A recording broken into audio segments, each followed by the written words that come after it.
Okay. Good morning. Muchas gracias. Buenos días a todos. Gracias. Buenos días. Y creo que todo mundo me puede escuchar bien. Eso espero. No tenemos ninguna interferencia.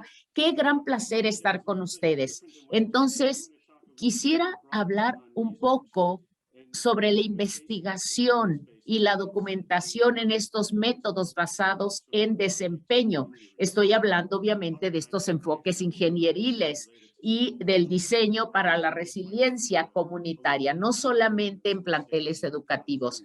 Sobre seguridad en las escuelas en California también hablaré. Muy bien, el trabajo que les mostraré es una combinación de cosas, diferentes cosas que estamos haciendo a través del Centro de Investigación y también en la Universidad de Stanford. California tiene una larga historia en estos proyectos, seguridad escolar. Me acuerdo, por ejemplo, del terremoto en Long Beach en 1933. Fue realmente devastador para estos región de California, muy cerca de Los Ángeles. Vemos aquí 70 escuelas destruidas en 1933. 120 con daños mayores. Esto fue a las 5:54 de la tarde. Las escuelas estaban casi todas vacías. Pero sí podemos ver aquí lo que sucedió. Imagínense ustedes si los niños hubieran estado en horas de clase. Sin embargo, fue un terrible terremoto y los resultados fueron también terribles y nos llevaron a analizar la seguridad escolar. Ahora bien, ¿qué hicimos? Pues lanzamos una nueva ley. Se llama la ley de terreno o la ley de campo para regular la construcción de planteles escolares que incluyeran entonces características contra terremotos en el área de Long Beach. También tuvimos una reconstrucción de las escuelas dañadas y también continuamos con estas prácticas contra terremotos. Luego tenemos la ley o el estatuto Garrison de 1939 a 1968, que requiere que se haga una revisión en las escuelas. ¿Cuál es la situación de las escuelas? Entonces, esto fue hasta el 68 porque luego tuvimos otros estatutos y otras leyes para terminar el trabajo que habíamos empezado en 1939. A partir de ese momento, pues quisiera solamente mencionar algunas legislaciones que aprobamos. Por ejemplo, 1967 a 1976 tuvimos la legislación de peligros geológicos, que tiene que ver con estudios sobre peligros geológicos para las nuevas escuelas y la construcción a una distancia de 50 pies de las fallas geológicas. Aquí podemos ver entonces lo que hicimos en las construcciones desde 1933, donde empecé mi ponencia, hasta estos momentos. ¿Qué hemos hecho en relación con rehabilitaciones? Nosotros hemos ido descubriendo muchas cosas a partir de los 70s. Generalmente, entonces las escuelas empezaron a tener una mejor construcción. Sin embargo, hemos tenido muchas mejoras. 1997, más bien 1999, tenemos aquí lo que llamamos el Assembly Bill, que es una iniciativa que requiere inventarios de los planteles escolares, de los edificios escolares, con información sobre toda su estructura. ¿Cuál es el riesgo? Esto es algo ya entonces obligatorio en Estados Unidos. Como en muchos países, nuestras leyes y legislación son algo que se aprueba a nivel local. Entonces, los programas de rehabilitación, muchos de estos programas, pues quedan a la decisión de las jurisdicciones locales. También el financiamiento, de hecho, mucho de esto ha estado sucediendo en California. Hicimos una encuesta con base en la legislación del 99 para hablar sobre el avance y las brechas o los vacíos en la seguridad escolar de California.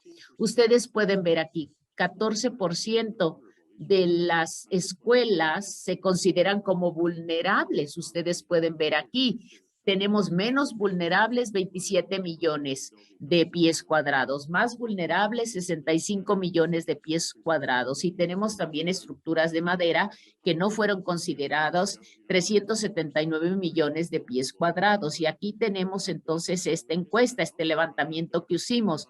y podemos ver más o menos 25% de los estudiantes que van a escuelas privadas que no cubren algunas de estas regulaciones. Ustedes pueden ver aquí las cifras en estas gráficas que les estoy mostrando, es decir, edificios cuyas características indican que pueden tener un mal desempeño, entonces otros con mejor desempeño y otros con mejor información para determinar el desempeño escolar, es decir, la seguridad de los planteles escolares. Aquí tenemos entonces este documento, el documento blanco sobre políticas que tienen que ver con el Instituto de Investigación Ingenieril de Terremotos, es decir, el EERI. Aquí estamos haciendo estos estudios muy amplios para tener entonces toda la cuestión que tiene que ver con, digamos, albañilería reforzada, reforzar las estructuras, pero tenemos las tecnologías para estas mejoras y estas rehabilitaciones. Frecuentemente, sin embargo, tenemos que hablar y discutir mucho sobre el financiamiento para estos procesos de rehabilitación. Hablemos ahora sobre, es decir, este marco que tiene que ver con el desempeño mismo, basado en el desempeño, para transformar la evaluación ingenieril en terremotos y también cuál es el enfoque que tenemos, el enfoque tradicional. Tenemos entonces algo que se define de manera no científica, pero realmente lo que queremos tener es utilizar la mejor información sismológica para tener este enfoque basado en el desempeño, el tiempo de recuperación y de rehabilitación de las estructuras. Aquí vemos cuidadosamente cada paso del proceso, cómo caracterizamos entonces la intensidad del terremoto, diferentes medidas de intensidad, proximidad también es algo que tomamos en cuenta, parámetros de demanda ingenieril. Por ejemplo, aquí tenemos entonces cómo está el movimiento a la deriva como en EDP.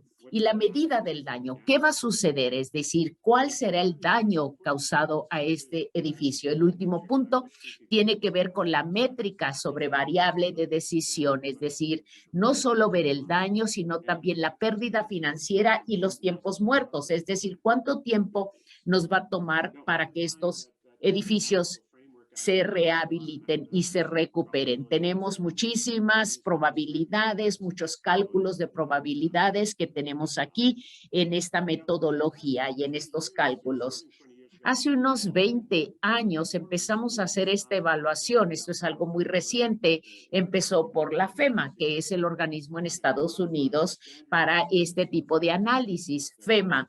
Y empezamos a analizar una metodología con información básica de los edificios. Y lo importante de esta métrica de desempeño tiene que ver con los riesgos de seguridad de vida, con las pérdidas económicas directas y también con pérdidas indirectas, por supuesto. Esto es algo que se tiene que tomar en cuenta cuando hablamos de resiliencia y también de los tiempos necesarios para la recuperación y la rehabilitación de estos edificios. Muy bien. Aquí tenemos una aplicación ilustrativa que les quiero yo presentar a ustedes. Tenemos aquí edificios específicos. Esto es entonces un proyecto de la Autoridad para Terremotos del Estado de California. Ustedes pueden ver aquí terremoto en Napa 2014 y tenemos aquí los muros que son, digamos, de cimientos de estos edificios que ustedes pueden ver. ¿Qué es lo que hizo la autoridad para cuantificar los beneficios de esta rehabilitación para incentivar a los dueños de estas casas a participar en estos programas y para también tener cierto financiamiento, digamos, de las autoridades locales para que no caiga esto solamente en una responsabilidad o en un gasto? Aquí tenemos entonces mitigación de riesgo. Tenemos estos métodos. Uno se llama HASUS, que tiene que ver con la vulnerabilidad para la determinación empírica del daño posterior al terremoto y también las reclamaciones de seguros que se hayan pagado contra estos terremotos. Aquí tenemos datos de otros terremotos, de otros temblores. Aquí tenemos una base estadística con una línea base HASUS ¿Qué tenemos entonces como limitaciones? Pero tenemos un promedio de muchísimos datos que se están utilizando de pérdidas a casos donde no hay ninguna pérdida. Tenemos que tener esto para la rehabilitación, para poder diferenciar qué es lo que está sucediendo, digamos, en casas y qué es lo que está sucediendo en edificios más dañados. Tenemos entonces esta mitigación de riesgo con la estructura de madera de casas de estructura de madera y tenemos aquí la fragilidad del colapso y la respuesta EDP. Tenemos casas fabricadas con diferentes materiales. Analizamos entonces el desempeño estructural de estas casas y las matrices que también tomamos en cuenta. Aquí tenemos entonces algunas funciones mejoradas contra daño y pueden ustedes ver aquí con estructuras de madera, con estructuras mucho más fortalecidas y también tenemos entonces el proceso de rehabilitación con y sin rehabilitación. ¿Y cuáles son los beneficios de la rehabilitación en estas casas dañadas? ¿Cuáles son los ahorros? ¿Cuáles son los ahorros que tuvimos en relación con demandas jurídicas incluso y también con el pago de seguros contra terremotos? Tomamos estas curvas y las integramos con este modelo de daño sísmico. Aquí tenemos el beneficio y también tenemos el esperado anual, es decir, el cálculo anual esperado. Tenemos aquí una pérdida a 20% con datos de 50 años. Tenemos la rehabilitación y también podemos demostrar cómo podemos dar estos incentivos para los damnificados. Aquí tenemos entonces esta evaluación en detalle y tenemos datos más recientes, modelos más recientes, el tipo de tecnología que tiene que ver con evaluación regional, donde usamos nosotros entonces información JASUS con modelos empíricos del inventario de bloque del censo. Aquí tenemos entonces componentes del flujo de trabajo computacional. Son modelos que hemos desarrollado para analizar cuidadosamente esta cuantificación de incertidumbre, cómo podemos caracterizar el peligro, cómo hacemos después el modelo de evaluación y de los eventos. Es decir, si podemos conjuntar diferentes softwares, diferentes programas computacionales que conjuntamos con diferentes bases de datos, podemos entonces tener nueva información y tenemos entonces nueva tecnología informativa que incluimos ya en las computadoras, por supuesto, y esto nos da entonces una open source, una fuente abierta, multifidelidad y multidaños que podemos analizar a través de estos modelos. Muy bien, quisiera subrayar algunas de las cosas que estamos haciendo en estos proyectos. Primero, inventario de edificios, como por ejemplo registros sobre la propiedad misma, información del edificio mismo. Y también tenemos métodos de inteligencia artificial que nos están sirviendo muchísimo. Ustedes pueden ver estas imágenes satelitales, estas imágenes aéreas que tienen que ver con edificios en una área en particular. También estamos desarrollando bibliotecas importantes con datos, con información como ya lo describí, por ejemplo, casas de madera, casas de estructura de madera y casas de concreto. Como ya lo describí hace unos minutos, tenemos que ver aquí sistemas de transporte y sistemas de infraestructuras y finalmente el objetivo es tomar estas evaluaciones detalladas sobre casas individuales para hacer inventarios y también trasladar esto a los planteles escolares, los edificios de escuelas que existen en diferentes ciudades y cómo incluir toda esta investigación y estos datos para poder nosotros tener una resistencia mayor en estos planteles e instalaciones escolares, utilizando las métricas, el tiempo que se toma, el tiempo que se necesita para recuperar la funcionalidad en estos edificios dañados. Sí, hemos usado estos métodos con estudios de caso. Aquí tienen ustedes el área de la Bahía de San Francisco. Tenemos entonces este lecho de prueba del terremoto Empezamos diciendo entonces que este terremoto y otros terremotos como el del 85 en México tiene que ver con deficiencias que pudimos detectar en nuestras comunidades. Tenemos que utilizar toda esta información para poder entender mejor las vulnerabilidades.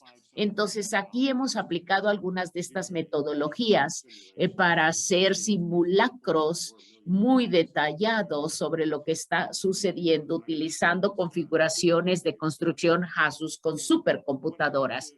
Aquí también quisiera explicarles el beneficio de estas simulacros o simulaciones de alta resolución. Esto es muy importante porque lo estamos comparando con métodos más tradicionales donde usamos Asus, pero aquí en esta resolución de bloque, a través de este censo que hicimos, podemos ver entonces las pérdidas, entonces podemos ver los simulacros o las simulaciones que hacemos y ustedes tienen aquí la comparación con Asus y podemos hacer un acercamiento para ver si podemos hacer estos modelos de muy alta resolución. ¿Y qué podemos luego hacer con esta información? En vez de solamente hacer una evaluación de pérdidas, podemos nosotros hacer un estudio para un modelado o un modelaje que tiene que ver con alta resolución, lo cual entonces nos permite hacer una cuantificación sin precedentes de intervenciones ingenieriles para las decisiones de políticas a partir de estos momentos. Específicamente, empezamos entonces estas decisiones ingenieriles, no solo edificio por edificio, sino a nivel de toda la ciudad. Aquí tenemos, por ejemplo, estos edificios altos en la ciudad de San Francisco. ¿Qué hacemos con estos edificios altos en el centro de San Francisco? Hemos tenido diferentes tiempos de eficiencias y deficiencias. Aquí tenemos esta ciudad de San Francisco que muchos han llamado ciudad resiliente. ¿Qué hicimos? Analizamos, aquí ustedes pueden ver esta tabla en la derecha, tenemos entonces todos los oficinas, edificios de oficinas reparados, todas las residencias reparadas también, reemplazadas o reubicadas. 95% entonces de los negocios de esta zona del centro de San Francisco se abrieron y también los restaurantes. Aquí tenemos entonces los estimados de cuál es la construcción y reconstrucción y rehabilitación de los negocios en el centro de San Francisco. Aquí vemos las oficinas, edificios de oficinas. 50% se abrieron 4 meses después del terremoto. Estoy hablando de los edificios de oficinas. Luego hicimos un inventario de los edificios altos, especialmente esta cuestión de la reconstrucción, la rehabilitación. Ustedes pueden ver aquí los edificios altos que se construyeron hace unos 60 años en esta zona de San Francisco. Aquí tenemos entonces Northridge 1994 y diferentes deficiencias. Y también tomamos en cuenta, por supuesto, los edificios con mejor desempeño. Ustedes pueden ver que casi todos los edificios altos en San Francisco que están en color verde, ustedes pueden ver aquellos construidos antes del 94 que tienen deficiencias integrales y esto es algo que vimos en el área de San Francisco en 1994. Entonces, ¿cuáles son las vulnerabilidades de estos edificios? Aquí podemos ver entonces los cordones de edificios altos y el impacto de estos cordones. Entonces, ¿qué hay alrededor de estos edificios? Tenemos un edificio dañado que tiene el riesgo de colapsarse en los temblores posteriores. ¿Qué podemos hacer? Entonces, aquí podemos ver dramáticamente qué sucedió en los últimos temblores, de los cuales estamos celebrando aniversarios incluso.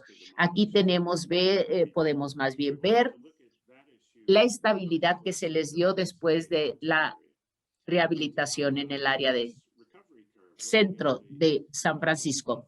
Ustedes pueden ver aquí cuánto espacio de oficinas o cuántos edificios de oficinas se perderían por estar dañados. Aquí podemos ver también la recuperación de todos aquellos edificios dañados, especialmente en espacio de oficinas o en edificios de oficinas comerciales. Este estudio analiza inventarios muy amplios. Vemos el desempeño estructural, el daño y también los tiempos de recuperación. Cuán rápidamente podemos recuperar la funcionalidad de los edificios, pero también si el edificio está suficientemente dañado como para poder desencadenar otros daños en otros y cómo podemos nosotros asegurarnos de que haya esto que llamamos cordón de seguridad. Y aquí tenemos entonces la intensidad del temblor mismo, la intensidad que tenemos. Por supuesto que hay muchísima variabilidad dependiendo de las características del movimiento de tierra, los impulsos, la duración del terremoto, de estos movimientos de tierra también y cómo se responde, cómo responde la estructura del edificio.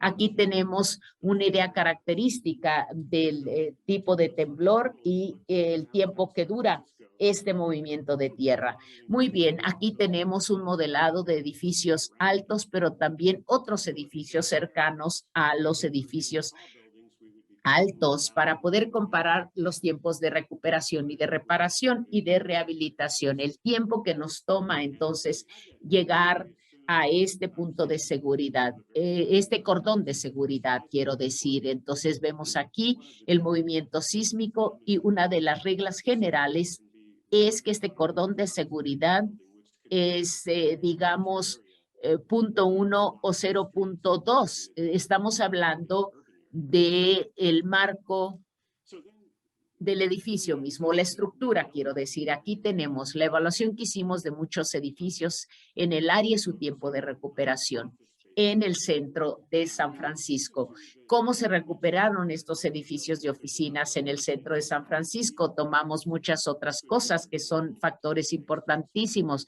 Por ejemplo, el tiempo que se toma inspeccionar un edificio, si es un edificio dañado, cuánto tiempo necesitamos para contratar a ingenieros para hacer la rehabilitación, todos los demás factores que tienen que ver con el financiamiento también para la rehabilitación. Todo esto puede ir agregando a los tiempos para la reparación o rehabilitación del edificio. Aquí también tenemos entonces un edificio que está al lado de un edificio alto dañado. ¿Cuál es entonces este factor que nos permite avanzar? Pero ¿cuál es el cordón de seguridad que tenemos que establecer para los edificios cercanos al edificio alto dañado?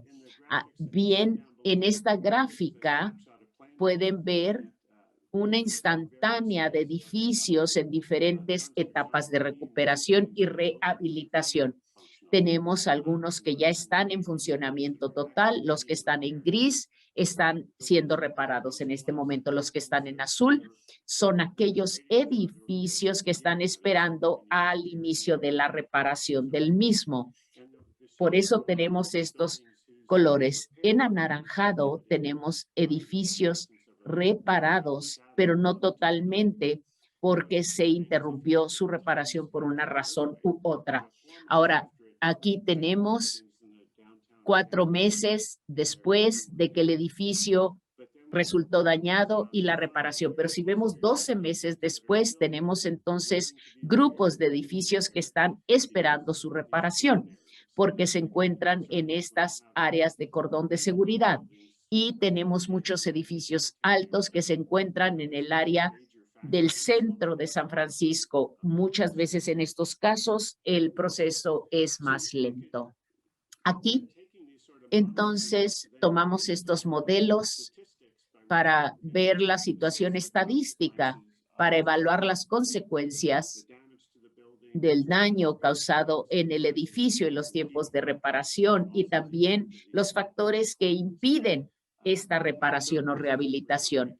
Muy bien, estos factores de impedimento son muy importantes. Tenemos aquí la funcionalidad a través del tiempo, es decir, días comunitarios perdidos y luego un año. ¿Cuál es el número acumulado o cumulativo del espacio de los edificios para oficinas? ¿Qué podemos hacer esto y qué sucedió en un año? Es decir, estamos hablando del primer año, por supuesto, y nos podemos preguntar cuánto de esto se debe a estas coordenadas o estos cordones también alrededor de los edificios altos. También hicimos estudios de los mismos datos para entender su variabilidad y los resultados nos dicen que vemos la métrica en la ciudad de San Francisco, 50% es el objetivo que nosotros queremos tener para la apertura de los edificios rehabilitados en el centro de San Francisco. Ese es el objetivo que nos hemos planteado. Por supuesto, tenemos 35% de probabilidades de alcanzar eso en 4 meses. O en un año podemos ver que es un alto porcentaje, 44%, pero tenemos que entender cómo impacta esto a los daños de los edificios. Lo que hicimos posteriormente fue enfocarnos en cómo podemos cambiar esto. En esta gráfica en la izquierda podemos ver los días en la comunidad que se perdieron después de los sismos de San Francisco y estamos viendo unos 220 días comunitarios perdidos debido a la recuperación, pero después tenemos que preguntarnos cómo podemos cambiar esto a través de diferentes medidas de mitigación. Y puede haber muchas estrategias mostradas aquí, no voy a enumerarlas todas, pero una puede ser rehabilitación de los edificios más altos para eliminar los daños de los edificios más pequeños. Otra medida puede ser una inspección más expedita, en contratar a ingenieros con más anticipación para que hagan una evaluación del edificio o reparen el edificio. Y viendo un par de estas medidas de mitigación, si tenemos contratistas con anticipación para reparar edificios, podemos recuperar días de la comunidad, pero no muchos. Si rehabilitamos edificios con base en los códigos más actuales, entonces eso es mejor. Sobre todo si rehabilitamos edificios de servicios que pueden ayudar a reducir los tiempos de recuperación. Y nos enfocamos también en la probabilidad de alcanzar tiempos de recuperación óptimos que tiene la ciudad, como una reocupación del 50% de la ciudad de 3 a 4 meses. Los últimos 2 puntos con los que quisiera terminar es que pensando en estas herramientas, podemos no solo evaluar lo que va a pasarle a un edificio, sino que comenzamos a evaluar políticas, rehabilitación obligatoria para edificios o evaluación de edificios y maneras de recuperación. Y podemos poner políticas, porque los efectos pueden tomar muchos años en rehabilitarse. Entonces tenemos que cuantificar esto para el futuro y también nos permite anticipar el crecimiento urbano en las ciudades que están creciendo. Los edificios se van a ir reemplazando cada vez más y se van a añadir edificios. Otra política que va a ser afectada es cómo se van a ir actualizando los marcos de referencia. Y viendo estos pilares de resiliencia y sustentabilidad, tenemos que examinar intervenciones de políticas, crecimiento y planeación urbana, cómo va a cambiar a lo largo del tiempo. Y también como investigadores, muchas cosas de las que podemos hacer para mejorar nuestro entendimiento de los peligros de los sismos y los edificios dañados. Y en la derecha tenemos que enfocarnos más bien en la recuperación para tener un mejor entendimiento de cómo se recuperan las ciudades, los problemas socioeconómicos. Y, por ejemplo, en este taller se van a enfocar en la sustentabilidad. Tenemos entonces que enfocarnos en los impactos ambientales, psicológicos que los daños en edificios pueden causar y también podemos utilizar modelos computacionales para hacer esto y diferentes métricas. Ahora, lamento no haber podido hablar en español, Muchas pero esa gracias, fue mi presentación. doctor Muchas Dearline. gracias. Ha sido una conferencia por demás interesante y estimulante.